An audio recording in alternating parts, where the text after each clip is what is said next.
G'day, this is Chris Savage from Ariel Ministries in Australia, welcoming you to this session of the book of Zechariah. I pray that it will be of benefit to you and help you in your Christian growth. Thank you. So, book of Zechariah, tonight we're into chapter 10, verse 8 to chapter 11, verse 17. We're still in the first burden. Last week we looked at Israel's rejection of the true shepherd and subsequent turning over of Israel into the hands of the Gentiles. Gentiles were used, or this is the burden, summary of the burden. Gentiles are used to punish Israel for rejecting their true shepherd, followed by judgment upon the Gentile world. Israel is strengthened to withstand the Gentile invasion onto her physical and spiritual redemption by the true shepherd. That's the summary of the first burden. We covered the conquests of Alexander the Great last week. He came down the coast through Tyre, Sidon. When he got to Jerusalem, God wouldn't allow him to do destruction to Jerusalem or the temple. Alexander did not enslave, neither did he return to Jerusalem to put it under any tribute whatsoever. Jerusalem just remained as it was. What he did was he put the high priest to rule over Jerusalem. We see the coming of the king in Zechariah chapter 9, verses 9 and 10, where Zechariah now switches from the Greek king Alexander to the Jewish king Messiah. And we see this in verses 9 and 10 of Zechariah 9. We see the first coming and the second coming blended into one picture in those two verses. In chapter 9, verse 9, the Jewish king, Messiah, comes bringing salvation. What's described about him? He's just, he's lowly, not lonely. He's lowly. He's riding upon an ass. He didn't come upon a big, great white steed like Alexander rode. He came riding upon an ass. That's the first coming. In the second coming, we see in verse 10 of chapter 9, all instruments of war are now removed. Messiah will cause peace to come worldwide. Why? Because he is going to be the one who will rule worldwide from Jerusalem. Now, this section that we're in, it has to do with the redemption, the salvation, and the restoration of Israel. We find the redemption of Israel in chapter 9, verses 11 to 17, where the Lord will deliver them. And we see her salvation in chapter 10, verses 1 to 7, with God punishing the shepherds, the Jewish leaders who led the flock astray. But Messiah, we see, he's the cornerstone. He is the one who will save Israel. And now we come to the restoration of Israel in chapter 10, verses 8 to 12. We're going to get there. Here we go. Chapter 10, verses 8 to 12 says, I will hiss for them and gather them, for I have redeemed them, and they shall increase as they have increased. And I will sow them among the peoples, and they shall remember me in far countries. They shall live with their children and shall return. I'll bring them again also out of the land of Egypt and gather them out of Assyria. I'll bring them into the land of Gilead and Lebanon, and place shall not be found for them. He'll pass through the sea of affliction and will smite the waves in the sea, and all the depths of the Nile shall dry up. The pride of Assyria shall be brought down, and the scepter of Egypt shall depart. And I will strengthen them in Jehovah, and they shall walk up and down in his name, says Jehovah. So these verses 8 to 12 conclude this section with the restoration of Israel. Verses 8 to 9, they deal with the regathering of Israel as a result of their redemption.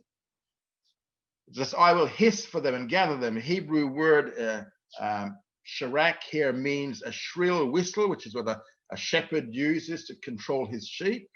In fact, shepherds in the Negev deserts today still call their sheep in this way, by a whistle, by a shrill whistle. There could be several shepherds out there with all their flocks, but those sheep know their own shepherd.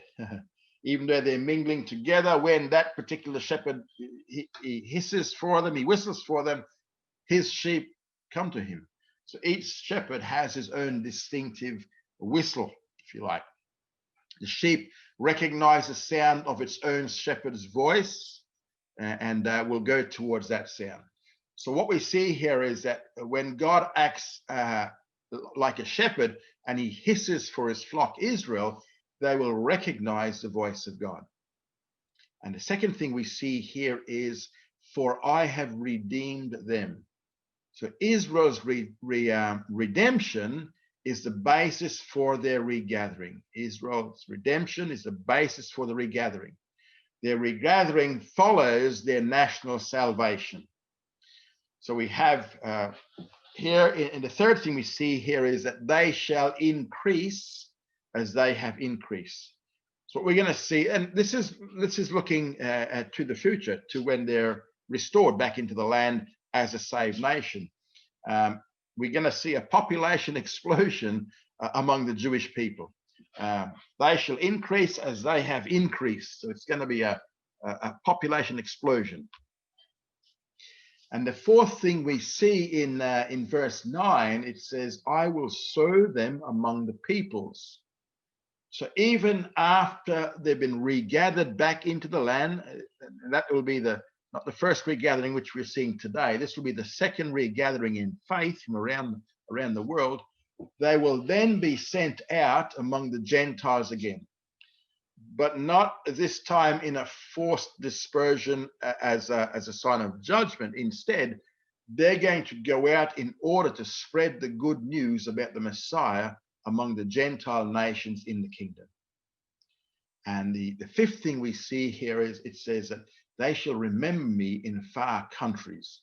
So because of the spread of the Jew, this is in kingdom, because of the spread of the Jews among the nations of the world in that future day, God will always be remembered in far off places. And the sixth thing is it says that they shall live with their children. So what this says here is that their children will also, the Jewish children will also carry the word abroad. And then the seventh thing we see here is that they shall return. So no matter how far they travel with the good news about Messiah who would be based in Jerusalem, they'll always come back to the land, their homeland, in due time. In verses 10 to 11, he deals with the regathering of the Jews from among the Gentiles. And verse 10 emphasizes the regathering itself. I will bring them again also out of the land of Egypt and gather them out of Assyria. So both, what we see here is that both Egypt and Assyria will be two major areas from which Israel is going to be regathered. And then he says, I'll bring them into the land of Gilead and Lebanon. So they're going to occupy the land. And where's Gilead? Well, Gilead, it's on the east side of the Jordan. So it shows that the Israel will dwell on the east side of the Jordan, in the area where ancient Gilead is today. They'll also live in Lebanon. Lebanon was an area the Jews, they never conquered Lebanon, although it was part of the promised land. But in the Messianic kingdom, what we're going to see there is, or what we'll see there is, they'll inhabit that place which is known as Lebanon today. That is part of the promised land. He says, no place shall be found for them. The land of Israel will be so populated that there'll be no more room for further settlement. They're just going to increase and fill the land. And then we see in verse 11, it says that he deals with the punishment here of the Gentiles. It says he will pass through the sea of affliction. Now, the sea of affliction, we need to, in the Jewish mind, this refers back to the Red Sea. And that's through which the Jews once passed, fleeing from the Egyptians. That's the sea of affliction. It says all the depths of the Nile shall dry up. So if the river Nile serves as a barrier to Israel's final regathering and restoration, remember they're coming from Egypt and Assyria, then the Nile is going to be dried up to make sure that they get through. The pride of Assyria shall be brought low. What we're going to see there is that there'll be no hindrances coming from Assyria, and even the river Euphrates, which is the northern border of the promised land, which might serve as a hindrance, will actually be smitten into 7 smaller streams. And Isaiah tells us that. And that, what's that do? Rather than one big river, it's just 7 smaller streams. Makes it easier for Jews returning to pass over it. The scepter of Egypt shall depart. Now we know that the scepter is a symbol of kingship, and so this means that the royal house of Egypt will pass into oblivion. Egypt will be without its own king.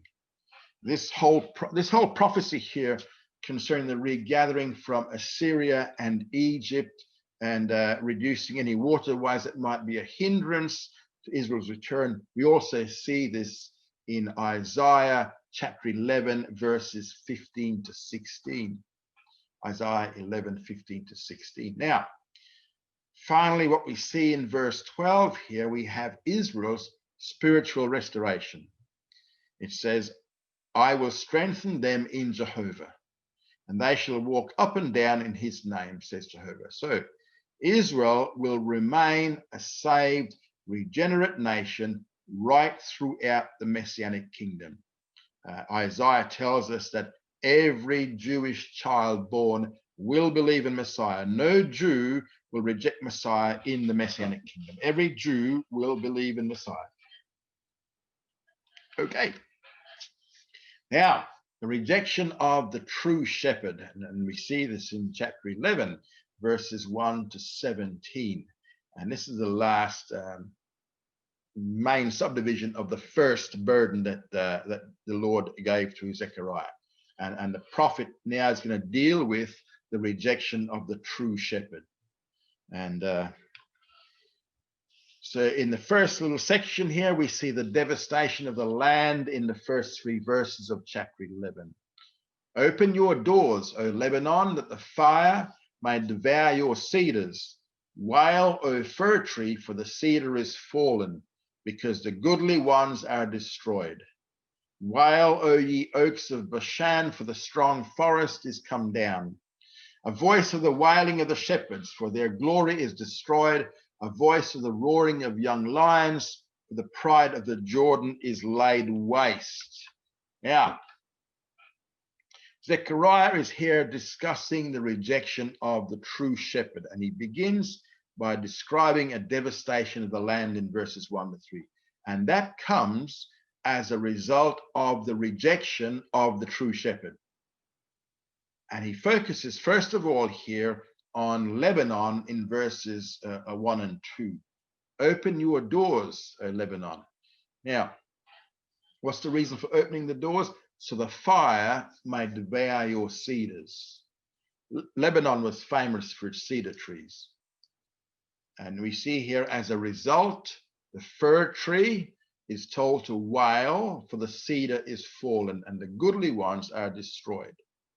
Now, often in the scriptures, we see that the Jewish temple was described as the house of cedar, because that's what it was. It was built from the cedars of Lebanon.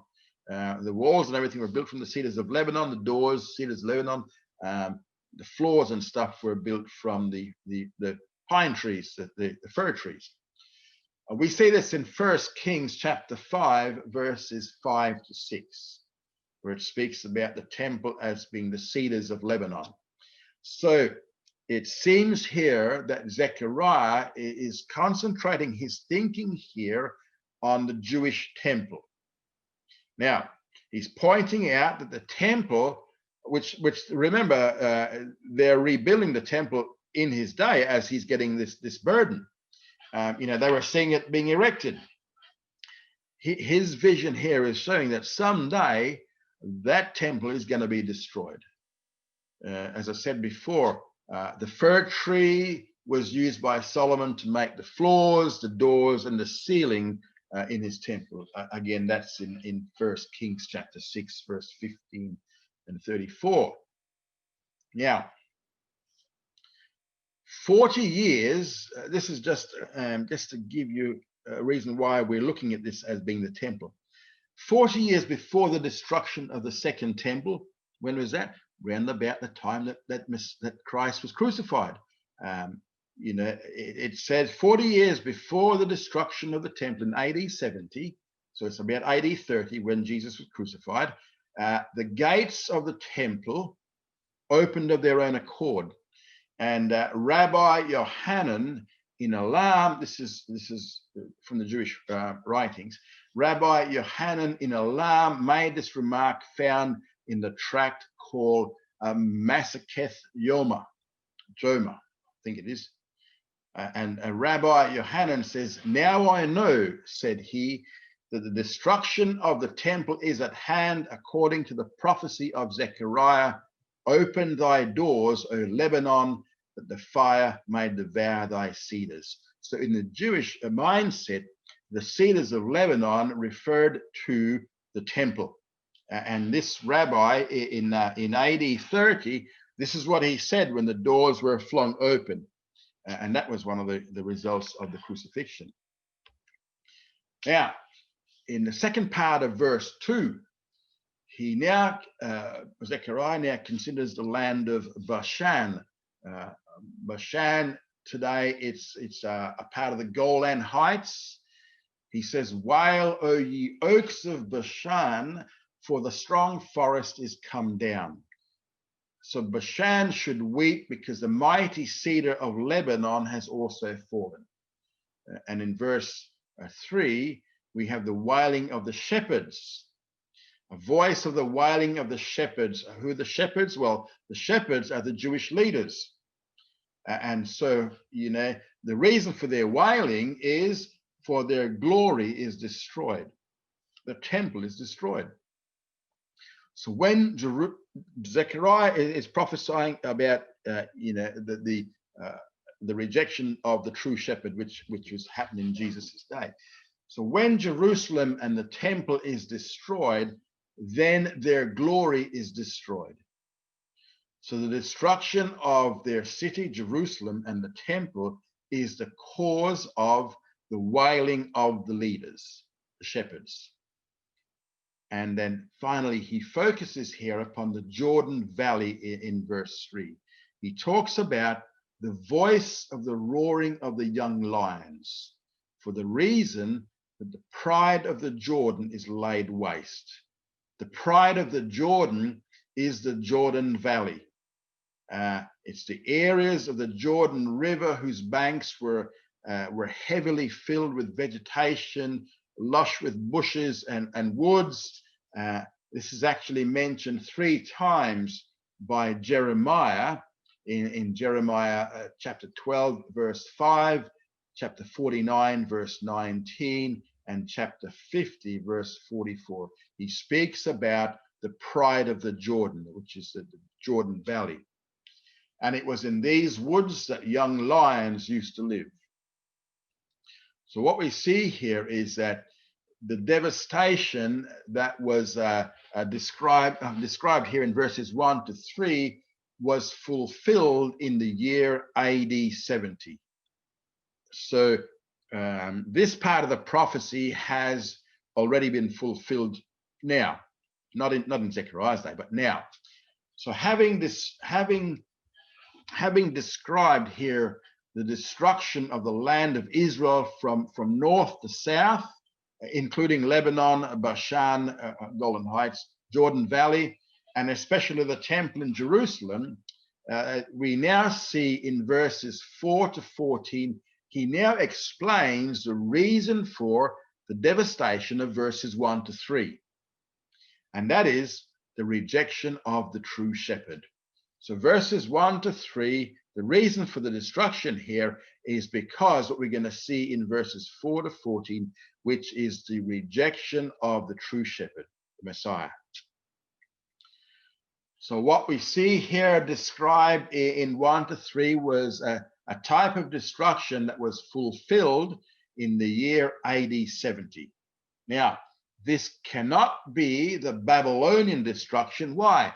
Because Zechariah lived after that took place. Babylonian destruction happened. Zechariah comes on the scene after that has already happened. So he was living at the time when the second temple was being rebuilt. So what he's describing here is something that was still future to his time. The only other time such a devastation occurred, which included the devastation of the Jewish temple, was the Roman destruction in AD 70. So the first 3 verses of chapter 11 predicted the Roman destruction of Jerusalem, the temple, and the Roman devastation of the entire land, which was fulfilled in AD 70. Now we see the true shepherd. Zechariah speaks to us about the true shepherd in chapter 11, verses 4 to 14.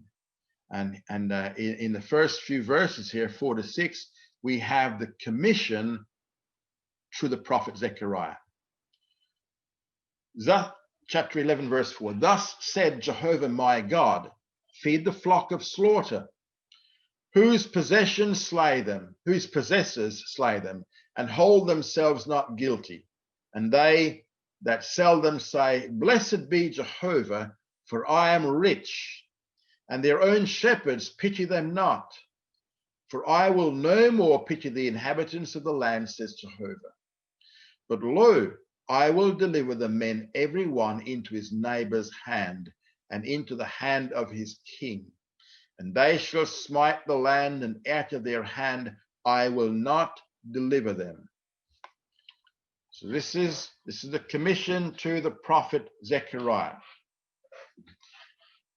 As he discusses here the reason for the devastation of the land, which is the first 3 verses, Zechariah says now the reason is the rejection of the true shepherd here. So Zechariah the prophet, he was given this commission to play the role of a shepherd in verses 4 to 6. And in verse 4, the emphasis here is on the flock. Thus says Jehovah my God. So here Zechariah is referring to God as his own personal God. His commission here is to feed the flock of slaughter. So this phrase refers to Israel as a whole. So this means that Israel as a flock, they are already destined for slaughter. Their destruction will be by Rome, fulfilling the prophecy of verses 1 to 3 in 70 AD. So here Zechariah is now playing the messianic role. And what's that? He feeds the flock. That's what a shepherd does. He feeds the flock, which later will be played by the Jewish Messiah, Jesus. And we see that Jesus is called the Good Shepherd in John chapter 10, verse 11, and John chapter 10, verse 14. So we're seeing Zechariah is taking on the role of a shepherd to the flock of Israel, portraying the true shepherd, Messiah, who will do something very similar. Verses 5 to 6 describe 2 things about the condition of the flock. In verse 5, it has been abandoned by man, because he says, whose possessors, whose owners, whose possessors slay them and hold themselves not guilty. Now, in the context of its fulfillment, who would their possessors be? The possessors were the Romans. And the Romans were the one who slew the Jewish people, and they did not feel in any way guilty of any crime. They slaughtered them. But he mentions here another group. It says their own shepherds. Who are they? They're the Jewish leaders who themselves had no pity on their own people either. And what did they do? It says they that sell them say, Blessed be Jehovah, for I am rich. So the leaders themselves sell out the people in order to become rich. They pity them not. They have, these Jewish leaders, they have no pity on their people, and so the flock has been abandoned by man as well. So the possessors, the Roman Gentiles, the shepherds, like those of verse 3, were the Jewish leaders, or the Jewish leadership. In verse 6, we find here that this flock has now been abandoned by God. Because first of all, it says, I will have no more pity the inhabitants of the land. So what we see here is that God, in the future, will remove his mercy from them. In the future, from Zechariah's day, will remove his mercy from them so that the first 3 verses of the devastation could be fulfilled. Second, but lo, I will deliver the men, every one, into the hand of his neighbor. Now, one of the things that weakened the Jewish defenses in the Roman war between the period of AD 66 and AD 70 was that various Jewish factions began fighting amongst themselves in Jerusalem. And this civil strife among the Jews greatly weakened their ability to actually withstand the Romans. So I will deliver every man into the hand of his neighbor. Exactly what happened.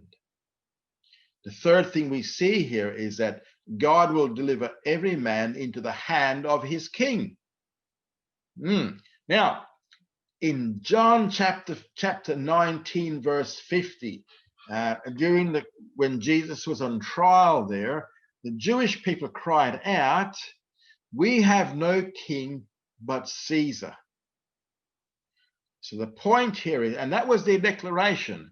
That was their declaration back then. They didn't want Jesus as their king. They said, we have no king but Caesar. So the point here is, if Caesar is their king, then God would deliver them into his hand. The fourth thing he says is, they shall smite the land. Now this we've already seen in the first 3 verses of chapter 11. The fifth thing here he says is, there'll be no deliverance. It says, out of their hand I will not deliver them. So God will not rescue them from the hands of the Romans when that happens in AD 70. At the time when Jerusalem was destroyed in AD 70, a total of 1.1 million Jews were killed, and 97,000 Jews were carried off into slavery.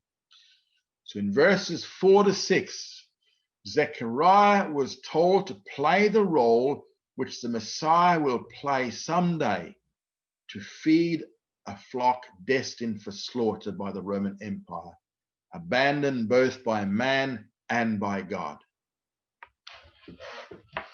And in verses 7 to 11, Zechariah plays the role of the Messiah in carrying out his commission. And beginning in verse 7, we're told he did the feeding of the flock.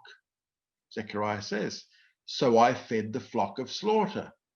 Zechariah did minister to all Israel, but verily the poor of the flock. So while his ministry was offered to the flock as a whole, there was a special emphasis on his ministry to the poor of the flock. And that poor of the flock was the element who accepted him and his message. So the flock of slaughter as a whole was the people of Israel, but the poor of the flock is the believing remnant, right? That's the Israel of God, the believing remnant. And we see the fulfillment of this in Matthew chapter 9, verses 35 to 36. Jesus came to all Israel and he offered himself as Israel's Messiah.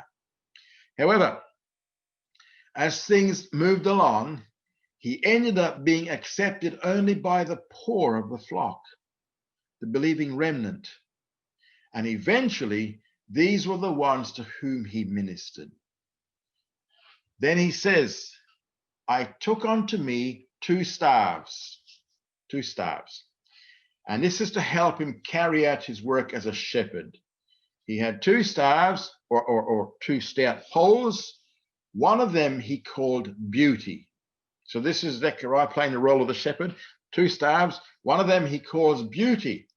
And now the Hebrew word here is noam, which means graciousness. So the purpose of the first staff was for the protection of the flock. The other staff he called bands, B-A-N-D-S. Hebrew word shabel means binding. It's a rope, it binds. And the purpose of the second staff was to keep the flock together. So it emphasizes the unity of the flock.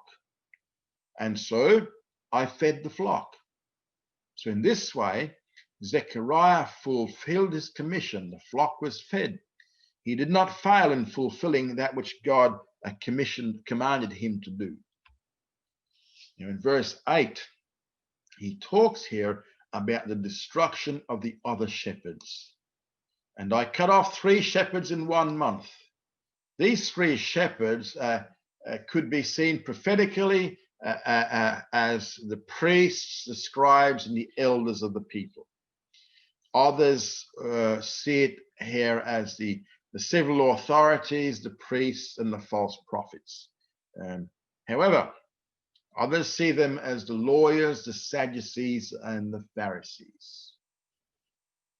When we look at the New Testament context, this is what we believe here. We would say that these 3, in the New Testament context that we know, we'd say that these 3 Jewish leaders, these 3 shepherds, are the Pharisees, the Sadducees, and the scribes. These were the 3 main groups of leaders who rejected the true shepherd: the Pharisees, the Sadducees, and the scribes. Now, the reason Zechariah had to decree judgment against them was because of mutual antagonism. He says, for my soul was weary of them, tired of them, and their soul also loathed me. So Jesus's wariness, or that's W-E-A-R, not W-A-R-E. Jesus's wariness of them is seen in his denunciation of the leaders, the Jewish leaders, in Matthew chapter 23, verses 1 to 37. Now, their loathing of him is seen in the fact that in their success in driving Judas Iscariot to betray him, and then they pursued Jesus to his trial and to his death. There was a mutual loathing between them. However, although we have here for a while the prophet, he did fulfill his commission, and he did feed the flock, and using his 2 staves to protect them and to keep them together, and then cut off these 3 types of rulers. Nevertheless, what we see in verse 9, at some point there came an end to the feeding of the flock. Then said I will not feed you. So at some point the feeding stopped. As far as the nation as a whole was concerned, the feeding of the nation ceased. There was a split. There was a separation of the true shepherd, the good shepherd, from the people of Israel. And so he left off feeding them, and he left them to the natural course of elements. He says, that which dies, let it die, even if it's from starvation. That which is to be cut off, let it be cut off. And this being cut off infers here a violent death by the sword. And let them that are left eat every one the flesh of another. And this was literally fulfilled in cannibalism during the siege of Jerusalem when they ran out of food. And at that point in verse 10, Zechariah now breaks one of his staves. He broke the one called beauty. And remember, beauty was representing graciousness. It was a care of the flock. And I took my staff beauty and cut it asunder. So at some point, grace and protection was removed, that I might break my covenant which I had made with all the peoples. The covenant made with all the peoples, that's the Gentiles, is broken. This was a covenant which said they could not harm Israel until God allows it.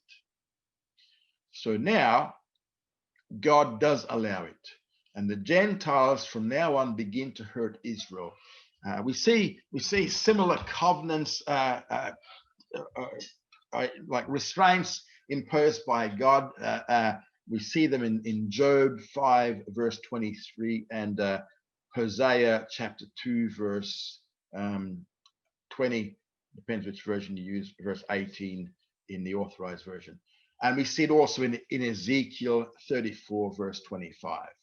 So there they show you some covenants that God made with the nations, with animals, with the world around Israel. Now, the fulfillment of this breaking of the covenant is recorded in Luke chapter 19, verse 41 to 44 and 21-24. Now, this rupturing, this breaking of beauty was fulfilled in Matthew 12, 22 to 45. Matthew 12, 22 to 45. So at that point, what we had there was a rejection of the messiahship of Jesus by the Jewish leaders. And the Jewish leaders rejected Messiah Jesus on the basis that he was demon possessed. At that point, the rupture occurred, the split occurred, the division occurred. And Jesus now pronounced them guilty of the unpardonable sin because of their blasphemy against the Holy Spirit. He then tells them immediately that they were now subject to divine judgment, which would come in the year 70 AD. And at that point, grace and protection was now withdrawn from the flock of Israel. So that's beauty. Beauty is now broken. So that grace and protection which the staff of beauty afforded was now removed from the flock of Israel. And then in verse 11, he describes the effects of these actions upon the poor of the flock. Remember, the poor of the flock are the believing remnant. And it was broken in that day. And what happened? The poor of the flock that gave heed unto me knew that it was the word of Jehovah. The poor, remember, the poor means Jewish believers. And often this is the way the believing remnant is described, as in Isaiah. Isaiah speaks about the poor of the flock as the poor and the needy. And that's in reference to the believing remnant in Israel during the earthly ministry of Jesus. They recognized that what he did in Matthew 12 was the word of God when he pronounced judgment upon the nation. And the poor and the needy, the believing remnant, would now act accordingly to what they knew. So these are the ones who gave heed to what Jesus taught and did. They were the ones who did believe in him as the Messiah, messianic person. And this was fulfilled in the flight of the Jewish believers to a place called Pella. Now, in Luke 21, verses 20 to 21, Jesus warned them that he warned the poor and the needy, he warned the believing remnant, that when they saw Jerusalem surrounded by armies, they were not to take up weapons to help defend the city, But when they saw this happen, this was then the sign that Jerusalem was about to be destroyed, and as a judgment for committing that unpardonable sin. So this was also a sign that the effect of the breaking of the first staff, beauty, was about to take place. Therefore, they were not to get involved in defending the city. Instead, they were to abandon it, and they were to flee to the mountains. Now, when the Jewish believers did see this happen, then they did recognize it to be the word of God. So, in AD 66, when the Jewish revolt finally broke out, the Roman general Cestus Gallus, he brought legions down out of Rome and he surrounded the city. The Jewish believers, the poor of the flock, took this to be the sign that was in Luke 21, 20 to 21. They knew that they had to leave Jerusalem, but problem is the Romans had surrounded them, besieging them. It was impossible. However, what happened was Cestus Gallus soon realized that his supply lines were being cut. He had not secured them, and he found that this Jewish revolt was much more widespread than he realized, and was not. It wasn't confined simply to Jerusalem, but it was also in Judea. So he was forced to lift the siege temporarily, but on his way back to Caesarea, he was attacked and killed by Jewish forces. And suddenly, what we have now is Jerusalem was no longer under siege. So the Jewish believers took their opportunity and they abandoned the city. They left the city. And this fulfills the statement made in this verse 11, that the poor of the flock that gave heed unto me knew that this was the word of Jehovah. So they recognized the breaking of the first staff and the removal of the protection, and so they abandoned Jerusalem to its destruction. And what they did was they waited out the war in Pella, which was on the other side of the Jordan, while, as we said before, 1.1 million of their fellow Jews were killed, 97,000 taken into slavery. But because these believers were obedient to the Messiah, not one of them was lost. Not one life of any believer was lost in that war, nor did any of them go into slavery. They were all across the Jordan in Pella, where they remained safe. Now, we see in verses 12 to 14 the price of the good shepherd. Verse 12, chapter 11, and I said unto them, if you think good, give me my hire, and if not, forbear. So they weighed for my hire 30 pieces of silver. And Jehovah said unto me, cast it unto the potter, the goodly price that I was prized at by them. And I took the 30 pieces of silver and cast them unto the potter in the house of Jehovah. Then I cut asunder mine other staff, even bands, that I might break the brotherhood between Judah and Israel. In this passage now, Zechariah concludes the segment here with the price of the true shepherd. Verse 12 deals here with the attitude of the Jewish elders towards the true shepherd. And Zechariah says, and I said unto them, so after finishing his work, Messiah is pictured here as saying to the leaders of Israel, if you think good, give me my hire, and if not, forbear. In other words, we didn't agree to a price in advance, but pay me what you think I'm worth. If my work proved to be good to you, well, then pay me what it's worth. If it's not good to you, it will give me nothing. But it says, so they weighed for my hire 30 pieces of silver. Now, this was not a compliment. This was not a compliment. Why? Because at the time, this amount of 30 pieces of silver was a sign and a symbol of contempt. It originates in Exodus 21, verse 32, which says that, if your ox gored your neighbor's servant or slave to death, you were obligated to pay your neighbor the 30 pieces of silver. That was the value of a dead slave.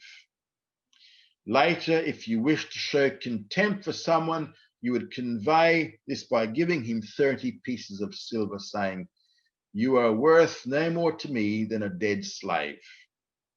So as a price of contempt, it is in this context that the 30 pieces of silver actually fits. So Zechariah was given the price of a dead slave as a sign that he was held in contempt.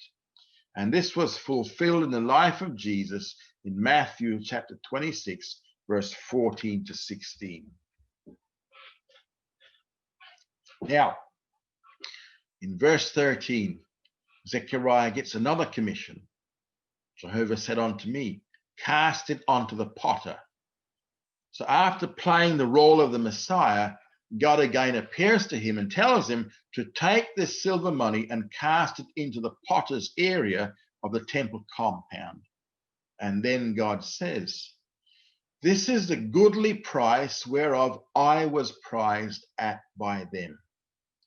This means that God himself was being sold out for 30 pieces of silver.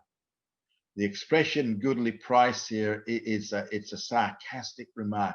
It literally means splendid value. So this is the splendid value at which they valued me, the price of a dead slave. So he says, God says, take this money, this wonderful value at which you valued me. What he's saying here is that God himself is being sold out for the price of contempt. Now, in the second part of verse 13, Zechariah carries out this commission. He says, "I took the 30 pieces of silver and I cast them onto the potter in the house of Jehovah." So the fulfillment of this is recorded in Matthew 27, verses 3 to 10. When the Jewish leaders sold out Jesus to Judas for 30 pieces of silver, the amount was deliberate. It was there to show their contempt for Jesus. That's why they valued him at 30 pieces of silver, the price of contempt. And at this point in verse 14, we have the breaking of the second staff called bands. "Then I cut asunder mine other staff, even bands." And so the unity among the Jews was now destroyed. In the war against Rome between AD 66 and AD 70, various factions were formed among the zealots, and they began to kill each other off, and they weakened themselves before the Romans returned. They even destroyed each other's foodstuffs, leading to the famine that would soon follow. Ultimately, it was this internal strife within Jerusalem itself which caused it to fall so easily to the Romans. Now, the purpose for breaking the staff called bands, what was it for? It was that I might break the brotherhood between Judah and Israel. And that is why civil strife came to pass. As a result, the Jews were scattered. And this is something we're going to see in Zechariah 13, 7 to 9 when we get there. Now, so these just to do with these 30 pieces of silver. These 30 pieces of silver that the chief priests paid to Judas, they came out of the temple treasury. And that was supposed to be for the purpose of purchasing sacrifices. Now, while that was not their intention, that is exactly what they did. They purchased a sacrifice with their 30 pieces of silver, and that was the final sacrifice for sin. Now, what's chapter 11 saying? What does it say far? First of all, before the destruction of verses 1 to 3, Messiah will come. Second, the believing remnant will follow him. Third, others, especially the Jewish leaders, will value him equal to a dead slave. Fourth, the consequence of that will be the people will be given over to the Gentiles and scattered. Fifth, Messiah is pictured as a good shepherd of this prophecy. We see that in John chapter 10, verse 11 to 18. So this now brings us to this closing segment. Now we move to another shepherd, and this is the foolish shepherd. And we see this in verses 15 to 17 of Zechariah 11. Jehovah said unto me, take unto you yet again the instruments of a foolish shepherd. For lo, I will seek those that are scattered. I will raise up a shepherd in the land. For lo, I will raise up a shepherd in the land who will not visit those that are cut off, neither will seek those that are scattered, nor heal that which is broken, nor feed that which is sound, but he will eat the flesh of the fat sheep and will tear their hooves in pieces. Woe to the worthless shepherd that leaves the flock.